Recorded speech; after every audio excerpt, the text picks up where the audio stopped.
T20 ലോകകപ്പിൽ നമീബിയക്കെതിരായ മത്സരത്തിൽ മലയാളി താരം സഞ്ജു സാംസൺ പെട്ടെന്ന് പുറത്തായെങ്കിലും പിന്തുണച്ച് മുൻ ഇന്ത്യൻ പേസർ ഇർഫാൻ പത്താൻ. നമീബിയക്കെതിരെ ലോകകപ്പിൽ അരങ്ങേറിയ സഞ്ജു 8 പന്തിൽ 22 റൺസെടുത്താണ് പുറത്തായത്. 3 സിക്സും 1 ഫോറും ഉൾപ്പെടുന്നതായിരുന്നു സഞ്ജുവിന്റെ ഇന്നിംഗ്സ്. അഭിഷേക് ശർമ്മയ്ക്ക് പരിക്കേറ്റപ്പോഴാണ് സഞ്ജുവിന് നറുക്കുവീണത്.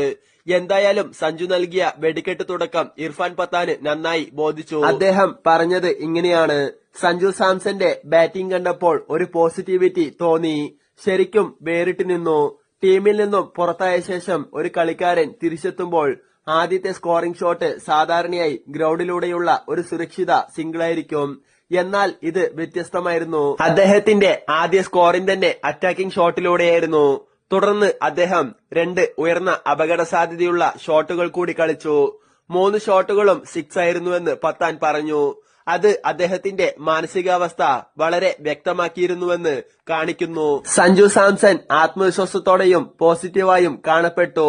കൂടുതൽ നേരം ബാറ്റ് ചെയ്യാൻ ശ്രമിച്ചു. അതുകൊണ്ടാണ് ആ കവർ ഡ്രൈവ് നന്നായി കളിച്ചത്. സാങ്കേതിക തികവും ടൈമിംഗും യോജിച്ചിരിക്കുമ്പോൾ മാത്രമേ അത്തരത്തിലൊരു ഷോട്ട് കളിക്കാൻ കഴിയൂ. അദ്ദേഹം ഒരു നീണ്ട ഇന്നിംഗ്സ് കളിച്ചില്ല, പക്ഷേ പോസിറ്റീവ് വശങ്ങൾ ഉണ്ടായിരുന്നു.